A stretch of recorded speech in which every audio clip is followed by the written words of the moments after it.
52ஆம் தசகம் ஸ்ரீ பிரம்மா கிருஷ்ணனை பரீட்சிக்கிறது. அந்யாவதாரணிகரேஷு நிரீட்சிதம் தே பூமாதிரேகமபிவேட்ச ததாகமோக்ஷே பிரம்மா பரீட்சிது மனஸ்ஸ பரோட்சபாவோ நின்யேதவத்சககணான் பிரவிதத்ய மாயாம் வத்சான வீட்ச விவசே பசுபோத்கரே தோனே ஆனேது காம இவ தாத்ருமதானுவர்த்தி त्वं सामि भुक्तकबलो गदवां सदाने भुक्तं स्थिरोधितं सरोजभवकुमारान् वत्सायिदस्तदनकोपकणायिदस्तु शिक्यादिपाण्डमुरळी गवलादिरूपक प्राग्विकृत्य विपिनेषु शिरायसायो त्वं माययात बकुता व्रजमाययात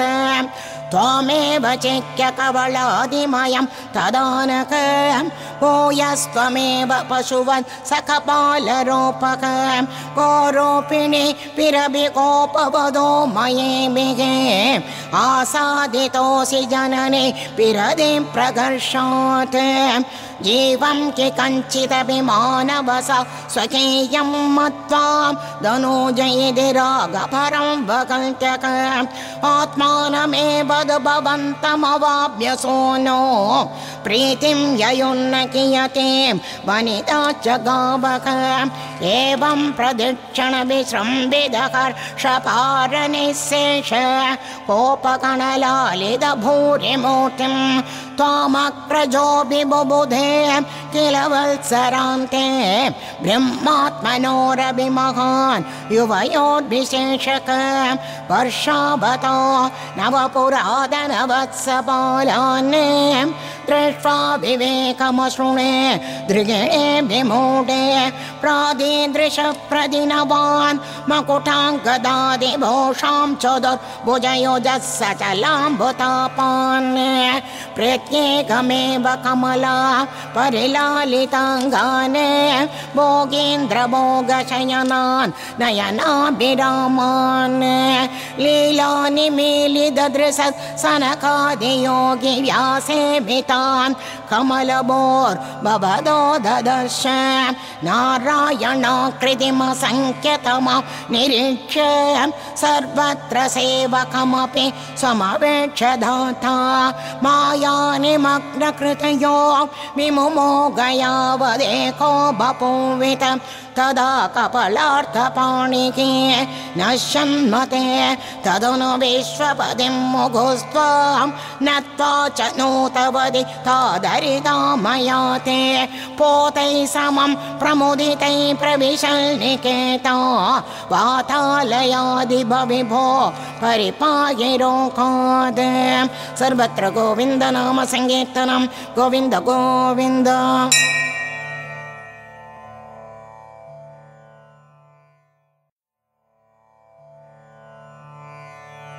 53ஆம் தசகம் கண்ணன் கோக்களை ரட்சிப்பது. அதீத்ய பால்யம் ஜகதாம்பதேத்வம் உபேத்ய பௌகண்டவயோ மனோஜ்யம் உபேட்ச வத்சாவனமுத்சவேன பிராவர்த்ததாம் கோகணபாலனாயாம் உபக்ரமஸ்யானுகுணைவ சேயம் மருத்புராதீஷ தவ பிரவೃತ್ತಿः கோத்ரா பரித்ராண கிருதே வதீர்ணக ததேவ தேவாரபதாஸ்ததாயத் कथाभिरामेण समं वनान्ते वनश्रियं वीक्षसरं सुखेन श्रीतामनाम्नस्वसकस्य वाचा मोदादका धेनुककाननं त्वम् उत्तालताले निबके त्वदुक्त्या बलेन धूते दबलेन दोर्भ्यां मृदुकरचाप्यवदत् पुरस्तात् फलोत्करो धेनुकदानवोऽपि समुद्यतो धेनुकबालनेकं कथं वदं धेनुकमद्य कुर्वे इतीव मध्वां ध्रुवमग्रजेन सुरौघयोद्धारमजिगणस्त्वा तदेयभृत्यान् अभिजम्बुगत्वेनोपागतान् अग्रजसंयुधस्त्वा जम्बूफलानीव तथा निरास्तक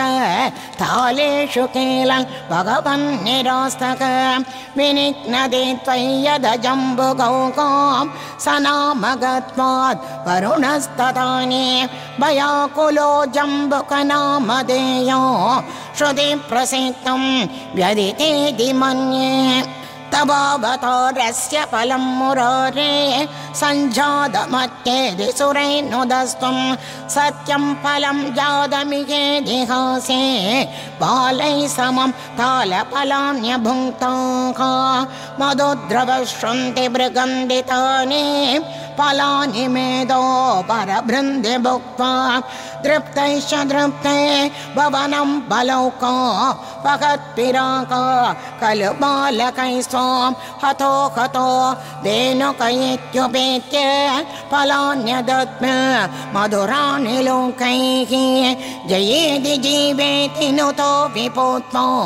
मरुत्पुराधीश्वरपायिरोकात् सर्वत्र गोविन्द नाम संकीर्तनं गोविन्द गोविन्द।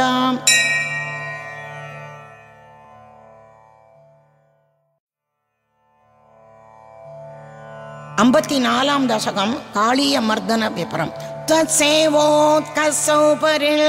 नाम पूर्वो कालिल्यल्त द्वादशाब्दा तपस्यन् मीनव्राते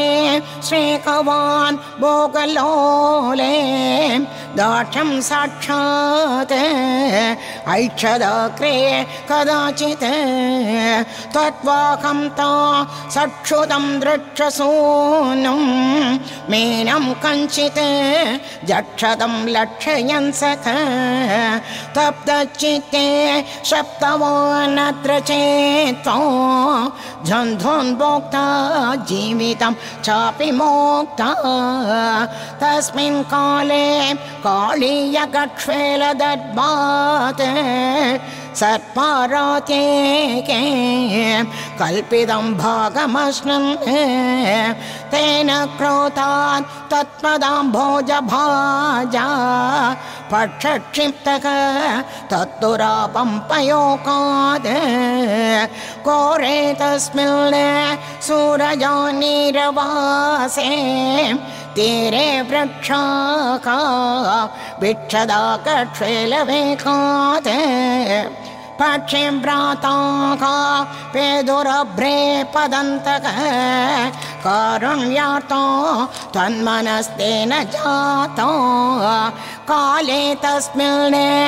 एकता शिरपाणिं मुक्त्वा याते यमुनां काननातो तयोद्धाम ग्रीष्मभीष्मोष्मदप्ताः गोपालाका व्यापि पङ्क्ष्वेलतो यो न सञ्जीवान् विच्छुदान् स्मोतलितान् विश्वान् पश्यन् अच्युतत्वं दयार्द्रः प्राप्योपन्तो जीवयामासि तत्राक् पेयो शम्भो वर्षभे श्रीकटाक्षैः किं किं जातो हर्षवर्षातिरेकः सर्वाङ्केष्मिद्युद्धिता कोपसङ्घाः दृष्ट्वा कृत्वां तत्कृतं तत्मिदन्तः त्वमालिङ्गन्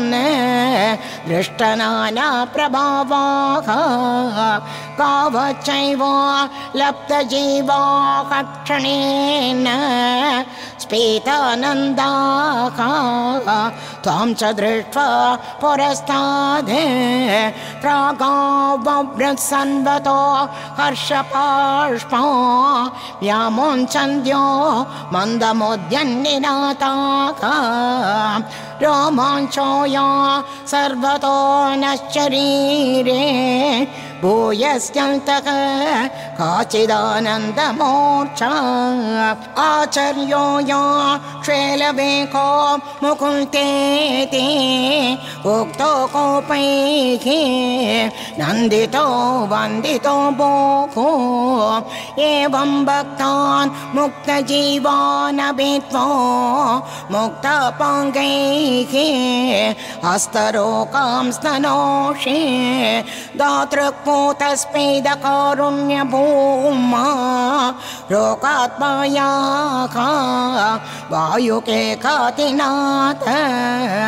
सर्वत्र गोविन्द नाम संकीर्तनं गोविन्द गोविन्द.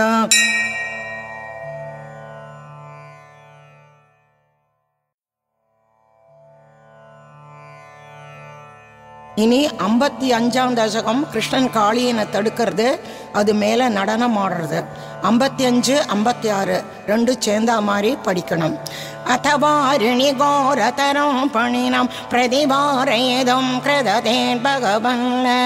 कृतमारितनीरकनीपतरं विषमारुदशोषितपर्णचयो अतिरोक्य पदाम्बुरुकेण च तं नवपल्लवतुल्यमनोज्ञरुचा कृतवारिणि दूरतरं न्यपदं परिकोणितघोरतरङ्ककणे भुवनत्रयपारभृतो भवतो गुरुपारविकं विजला परिमज्जयति स्म तनुश्चतकं तटिनी जटिते स्फुटघोषवती अददिक्षु विदिक्षु परिक्षुपित भ्रमिदोदरवरिनिनादपरैः उदकादुतकादुरकादिपदे स्वदुपान्तमसा तरुशान्तमनाः पणशङ्कसगश्रविनिश्रुमर जलदग्निगणोग्रविषाम्बुतरा पुरदपणिनं समलोकयत बहुशृङ्गिणमचनशैलमिव जलदक्षिपरिक्षरदोग्रविष स्वसनोष्मपर समकाभुजकक परिदश्य भवन्तमनन्तबलं परिवेष्टयत स्फुटचेष्टमहो अभिलोक्य भवन्तमताकुलिते तटकाभिनि बालकधेनुकणे व्रजके कतलेभ्यनिमेतशदं समुदेश गता यमुनां पशुपाः अखिलेषु विभो भवदीयदशाम् अवलोक्य जिघासुषु जीवपरो पाणिबन्धनमाशु विमोच जवात् उदकं यदः सशुषा भवता अधिरोक्य तदा पणिराजपण नृते भवता मृदुपादरुचा कलसिञ्चितनो पुरमञ्जुमिलत् करकङ्कणसङ्कुलसङ्क्वणितो जगृषु पशुपास्तुतुषुर्मुनयो बभृषु कुसुमा निसुरेन्द्रगणाः त्वयिन्द्रेत्यतिमारुदके कपते परिपाहि समां त्वमदान्तगतात् रुचिरकं विधकुण्डलमण्डलक सुचिरमेचननर्दितपन्नके अमरताडिततुन्दपि सुन्दरो वियदि दैवदयौवते नमदियत्यदमोक्षशिरोकरे परिविहाय दतुल्नदमुन्नतो परिमतल्पदपङ्करुकाचिरो व्यकरता करताळमनोहरो त्वदवभग्नविभुग्नपणाकणे कलिदचोणितशोणितपादसे फणिपदाववसेतदिसन्नताः तदबलास्तव पादवपादयोः अयि पूर्वैव चिराय परे श्रुतत्वदनुभाव विलीन कृतो हिताः मुनिभिरभ्य नवाप्य पदैस्तवैः नुनुवुरीश भवन्तमयन्त्रितो फणिवधू जनभक्तिविलोकन प्रविकसकरुणाकुलचेदस फणिपदिर्भवदाच्युतजीवितः त्वयि समर्पितमूर्तिरवानमद् रमणकं व्रजभारिति मध्यको फणिरिपुण्यकरोति विरोधिताम् इति भवद्वचनान्यतिमानयन् फणिपदिर्निरकादुरकै समो फणिवधू जनदत्तमणि व्रजज्वलितहारदुको लविपोषितः तडकदै प्रमदाशु विमिश्रितैः समकथा स्वजने दिवसावतो निशिपुनस्तमसा व्रजमन्दिरो व्रजितुमक्षमयेव जनोत्करे स्वविदितत्र भवच्चरणाश्रये तव तव कृशानुररुन्तसमन्ततक प्रबोधितानत पालय पालयेते उदयतार्तरवान् पशुपालकान् अविदुभाषुपपादमकानला किमिग चित्रमयं खलु ते मुखो शिखिनि वर्णत एव किपीतता परिलसद्यधुना क्रिययाप्यसो इति नुदपशुभैर्मुदिते विपो हरहरे दुरिदै सकमे गतान् सर्वत्र गोविन्द नाम संकीर्तनं गोविन्द गोविन्द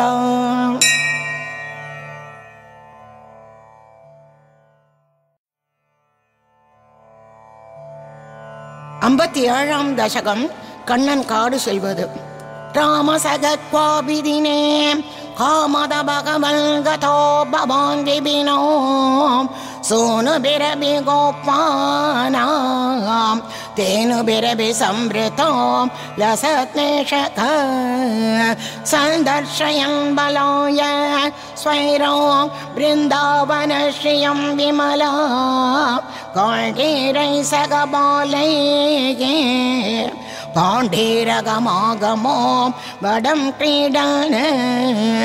तावत्तावक निधनस्पृकयालोर् कोपमूर्तिरदयालुको दैत्य प्रलम्बनामा प्रलम्बभोगुं भवन्तमापेदे जानन्नभ्यभिजानन्निव तेन समं निबत्त सौहार्दक वडनिकटे पडु पशुपव्याबद्धं द्वन्द्वयुद्धं आरब्धाका कोपान् विपज्य धन्वन् संघो बलभद्रकं भवत्कमभि तद्बलभीतं दैत्यो तद्बलगदमन्वमन्यत भगवन् कल्पितविजेतृवहने समरे परयोदकं स्वदयिततरो श्रीदामानमदत्ताका पराजितो भक्तदासतां प्रदयन् एवं बहुषु विभो मल्ल बालेषु भगत्सु वाक्यमानेषु रामविजितप्रलम्बो जगारतं दूरतो भवद्भीत्या तद्दूरं गमयन्तं तं दृष्ट्वा हलिनि विगिदगरिमवरे दैत्यस्वरूपमाकात् यत्रोबात् सगिबलोऽभिचकितो भूत् उच्चदया दैत्यतनोः तन्मुखमालोक्य दूरतो रामक विगतभयो दृढमुष्ट्या पृषदुष्टं सबदिभिष्टवानेनो हत्वा दानववीरा प्राप्तं बलमालिलिङ्कितप्रेम्णा तावन्मिलदोर्युवयोः शिरसि कृदा पुष्पवृष्टिरमरगणैः आलम्बो भुवनानां प्रालम्बं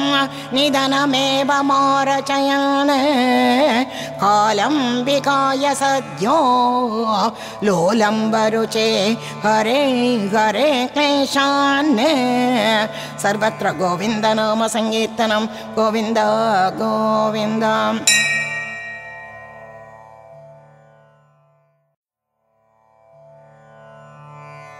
ஐம்பத்தி எட்டாம் தசகம் பசுக்கள் கோரைக்காடு செல்வது. வைபிகரணலோலே பாலஜாலே பிரலம்ப பிரமதனச விலம்பே தேனவஸ்வைரச்சாராக தृणकुदगनिविष्टाः दूरदूरं चरन्त्यक किमपि विपिनमैषी काक्यमेषां बभूवुको अनधिगतनिदाग क्रौर्यवृन्दावनान्ता बहिरिदमुपयाताका काननं धेनवस्ताका तव विरगमिषण्णाकाम् ऊष्मलग्रीष्मताब प्रसरविसरदम्बस्याकुला स्तम्भमापुगो तदनु सगसकायैः दूरमन्विष्य चौरे गलिदसरणिमुञ्जारण्य सञ्जातकेतो पशुकुलमभिवीक्ष्य क्षिप्रमानेतुमारात् त्वयि गदवदिः सर्वदोग्निर्जृम्भे सकलहरिदिदीप्ते घोरपाङ्घारभीमे शिखिनिविगिधमार्गाः अर्धदग्धा इवर्धाका अहकभुवनभन्तो पाहि पाहीति सर्वे चरणमुपगतास्त्वां तापकर्तारमेको अलमलमधिभेक्यां सर्वतो मेलयध्वो दृशमिति तव वाचा मेलिदाक्षेषु तेषु क्वनु दवदहनोऽसो कुत्र मुञ्चाटवीसा सबदि बवृतिरेते अन्धभाण्डिरदेशे जय जय तव मायां केयमीशेति तेषां नुदिविरोधितहासो बद्धनानाविलासक पुनरभिविपिनान्ते प्राचरपाटलादि प्रसवनिगरमात्र ग्राह्यघर्मानुभावे त्वयि विमुखमिवोच्चैः तापभारं वहन्तं तव भजन वदन्त पङ्कमोच्चोषयन्तो तव पुजवदुतञ्चत् पूरिधेयप्रभाको तव समयमनिषेके यामुनेषु स्थलेषु तदनु जलदजालैः त्वत्त्वभुस्तुल्यभाभिः विकसतमलविद्युतो पीतवासो विलासैः सकलभुवनभाजां हर्षदा वर्षवेळां क्षिदितरगुकरेषु सैरवासिव्यनेशैः गुकरतलनिविष्टा त्वां गरिष्ठं गिरीन्द्रक शिखकुलनवकेका कागुभे-स्तोत्रकारी स्फुटकुटजगदम्ब स्तोमपुष्पाञ्जलिं च प्रविदधनु भेजे देवगोवर्धनोऽसौ अदचरदमुपेतां तां भवद्भक्तचेतो विमलसलिलपूरां मानयन् गाननेषु तृणममलवदन्ते चारु सञ्चारयङ्गाका पवनपुरपते तौ देहि मे देहसौख्यो सर्वत्र गोविन्दनाम संकीर्तनं गोविन्द गोविन्द।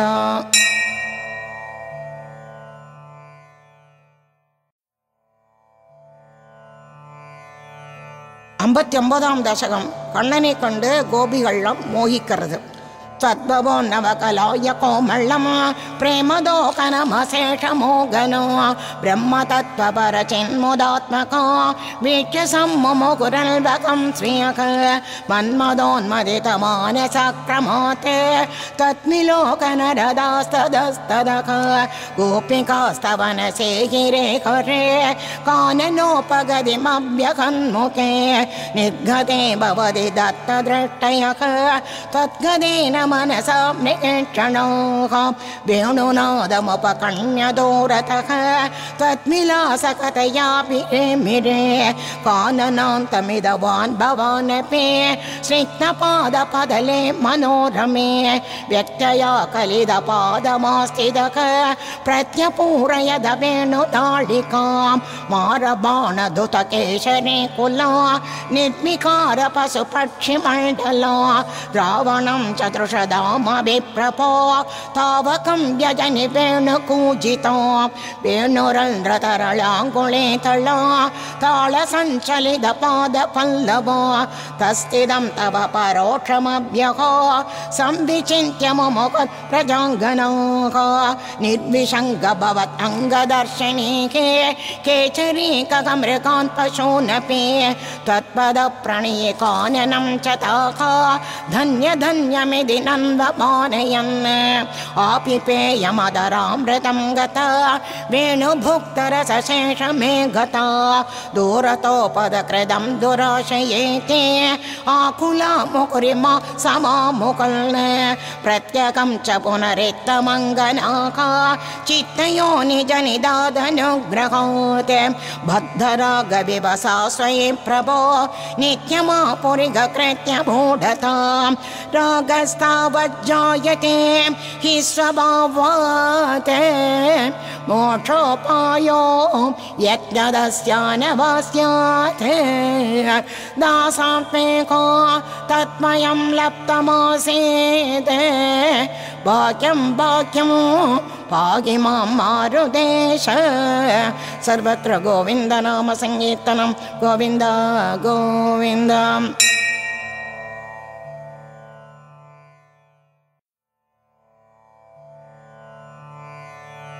அறுபதாம் தசகம் கோபிகள் பார்வதி தேவியை பூஜிப்பது.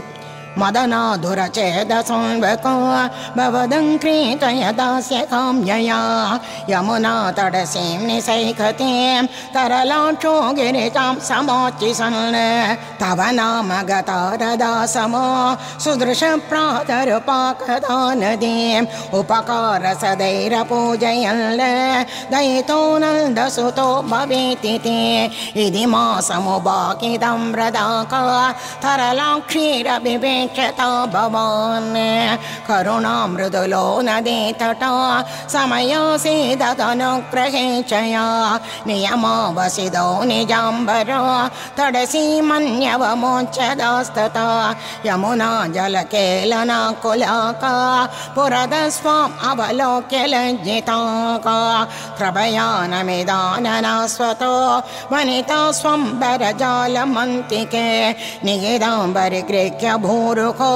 विडपं त्वं तरसाधिरोढवान् इगतावदुपेत्यनीयतां वसनं वसुदृशो यथा यथा इति नन्ममृदस्मिदे त्वये ब्रुवदिं व्यामुमुखे वधो जनैः अयि जीवचिरं किशोरनस्तव दाशीरवसे करोषि किं प्रदिशाम्बरमम्बुजक्षणेके उदितस्वं स्मितमेव दत्तवान् अधिरोक्य तटं कृताञ्जलिः परिशुद्धा स्वकते निरीक्षताः वसनान किलाननुग्रह पुनरेवं किरमव्यतामुता विदितं ननवो मनीषिता वदितारस्मिकयोग्यमोत्तरा यमुना पुलिने सचन्द्रिकाः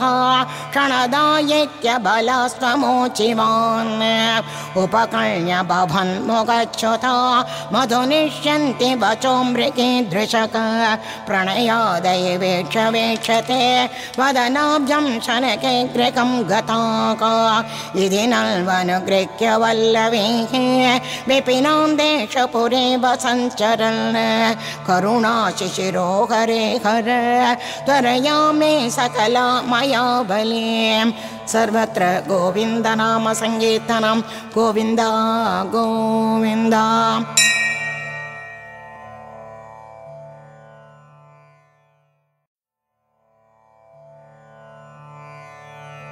அறுபத்தி ஒன்றாம் தசகம் அந்தண பெண்களை அனுகிரகிக்க விரும்புதல். तदश्च वृन्दावनदोदिदूरतो वनं गदस्व कलिकोपगोकुलैः हृदल्तरे भक्तदरत्विजाङ्गना कदम्बकानुग्रगणाग्रहं वहन् तदो निरीशाय शरणे वनान्तरे किशोरलोको क्षुदितं दृशाकुलम् अधूरतो यज्ञपरान्त्यजान् प्रति व्यसर्जयो ते दिव्याचनायतान् कदेष्वतो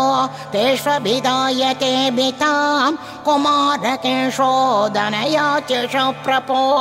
श्रुतिस्थिरा अभ्यभिनिन्युरश्रुतिं न किञ्चिदो चोश्चमके सुरोत्तमाः अनाधरात् किन्नदियोगि बालकाः समाययोर्युक्तमिदं कियज्वसो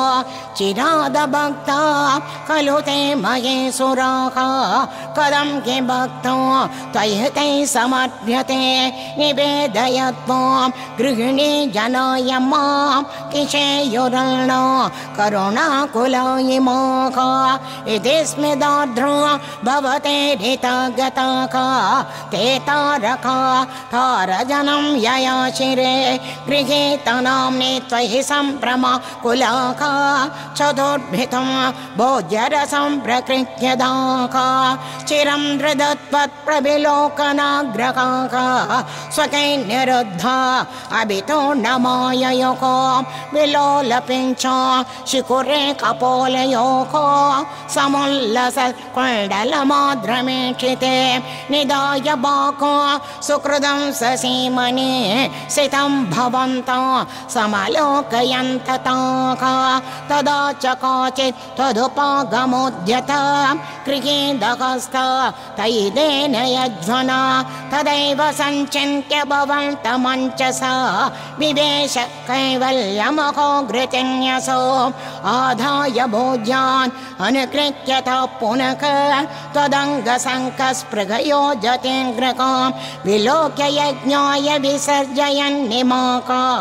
चकर्त्रभर्तॄन् अभिधा स्वगर्कणान् निरूप्य दोषं निजमङ्गनाजने विलोक्य भक्तिं च पुनर्विचारिभिके प्रबुद्धतत्त्वैस्त्वमभिष्टुतोत्तिजैके मरोत्पुरादेश निरन्ति मे गतान् सर्वत्र गोविन्दनाम सङ्कीर्तनं गोविन्द गोविन्द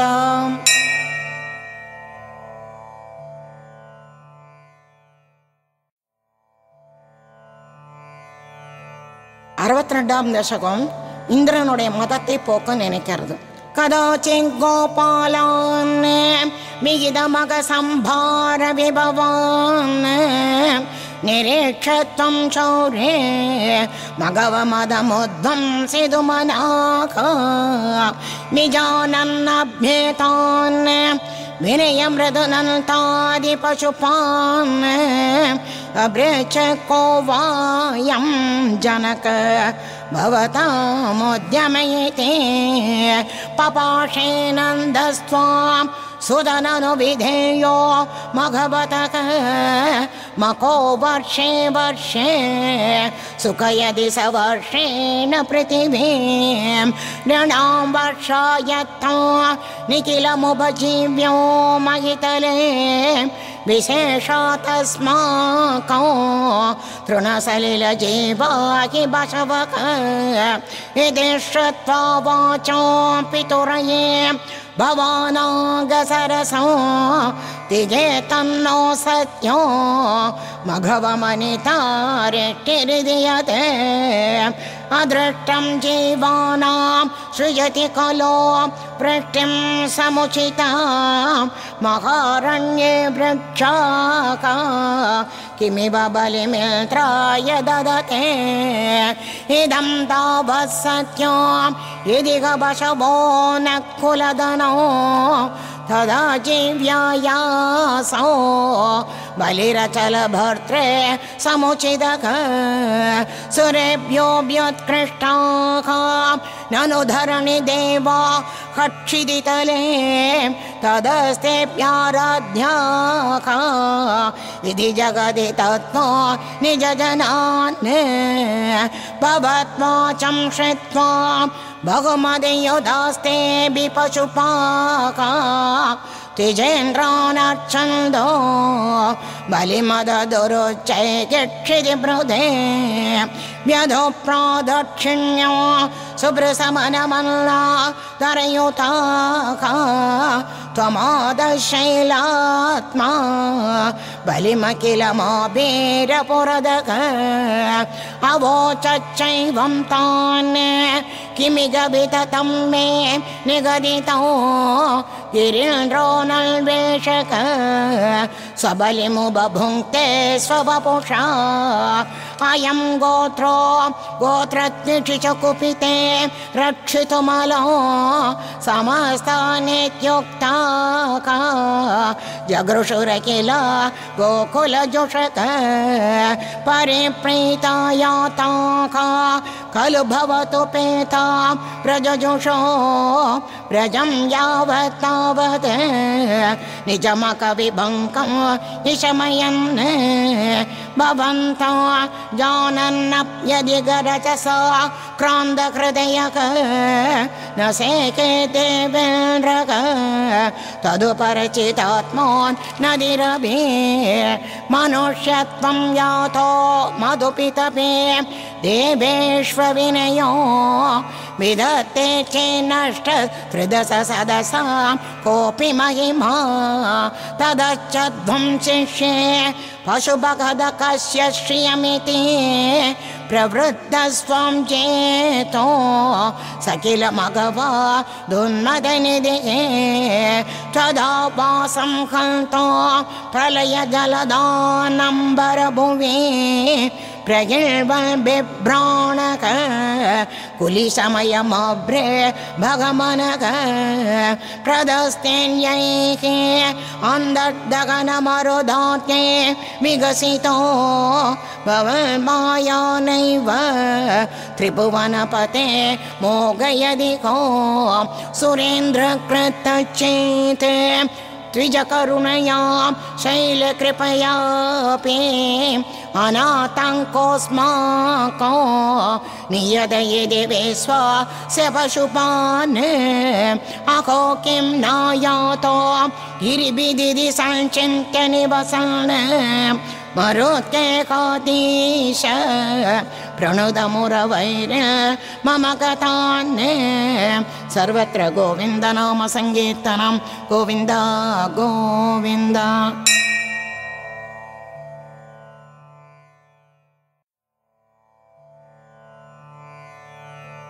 63ஆம் தசகம் கிருஷ்ணன் மேகங்களை காண்பது. दृशिरे किल दक्षिणमक्षद स्नितजुम्बिदकम्बिददित्तटाका सुषुमया भवदङ्कतुला गताका रजपदो बरिबारिधरा स्वया विपुलकरकमिश्रैः तोयदारा निपोतैः दिशि दिशि पशुपानां मण्डले दण्ड्यमाने कुपितहरिकृतान्नक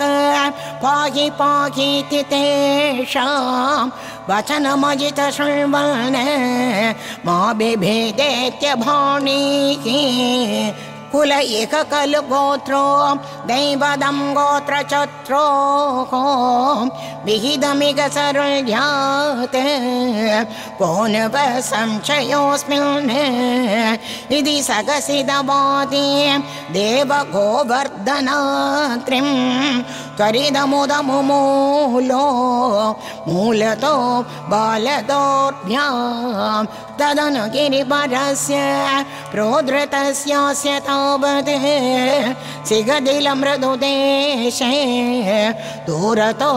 वारितापि परिकरपरिमिश्रान् धेनुगोपानदस्तात्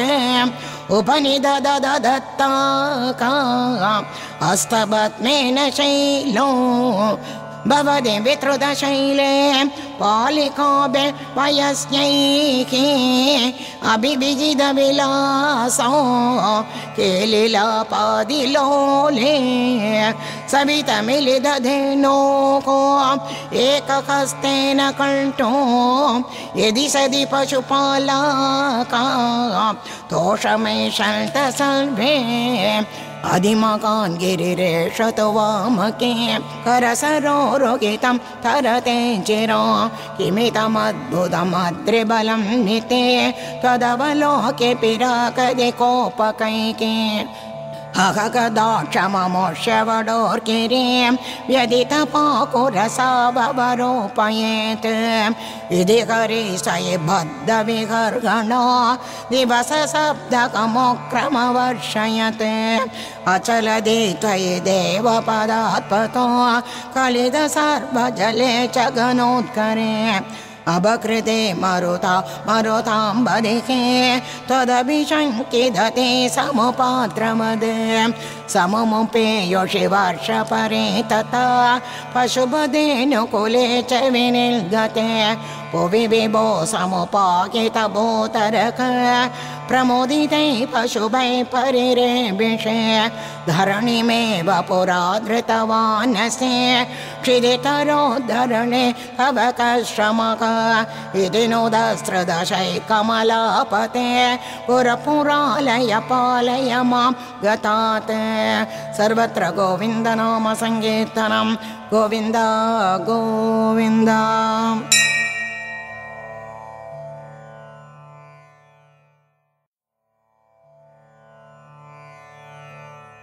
அறுபத்தினாலாம் தசகம் ஸ்ரீ பகவானுடைய ஜாதகத்தை கேட்பது. ஆலோக்கிய சைலோந்தரணாதிரூபம் பிரபாவமோச்சை தவ கோபலோகாம் விஸ்வேஸ்வரம் தாம் அபிமத்ய விஸ்வே நந்தம் பவஜாதகமந்தபிரச்சன कर्कोदिको निगदितो निजाय वर्गाय तातेन तव प्रभावक पूर्वादिकस्त्वय्यनुरागयेषाम् आद्यष्टदावत् बहुमानभारक ततो वमानोति दत्तत्वबोधक सुरादिराजः सगतिं व्यगम्या उपेत्य तुष्टवसनष्टगन्वक स्पृष्ट्वा पदाब्जं मणिमौलिनाथे श्रेयस्नुदै स्वां सुरपिपयोभिः गोविन्द नामाङ्गितमभ्यषिञ्चते ऐरावतोपाकृतं दिव्यगङ्गापादोऽपिल्ट्रोऽपि च जातकर्षक जगत्त्रयेशे त्वयि गोकुलेशे तदाभिषिक्ते सदि गोपवाटक न केऽपि वैकुण्ठपतेऽप्यलभ्यां श्रियं प्रपेते भवदप्रभावात् कदाचिदन्तर्यमुनं प्रपाते श्रायन् पिता वारुणबोरुषेण निदस्तमानेदुमकापुरीं तां वारुणे कारणमध्यरूपक ससम्भ्रमं तेन जलादिपेन प्रबोधितस्व प्रतिगृह्य दाता उपगतस्तत्क्षणमात्मकेको पिता वदत्तच्चरितं निजेप्यक हरिं विनिचित्य भवन्तमेतान् भवत्पदालोकनबद्धदृष्टान् निरीक्ष विष्णो परमं पदं तत् तुरापमन्यै समदिदृचस्तान् स्फुरत्परानन्दरस प्रवाक प्रपूर्ण कैवल्यमहाभयोतो चिरं निमग्ना कलिकोपसङ्घाका त्वयैव भूमल् पुनरुद्धृतास्ते करपदरवदेवं देव कुत्रावतारे परपदमनवाप्यो दर्शितं भक्तिभाजां तदिग पशुपरूपे त्वं हि साक्षात् परात्मा पवनपुरनिवासिन् पाहि माम् आमयेभ्यः सर्वत्र गोविन्दनाम संकीर्तनं गोविन्द गोविन्द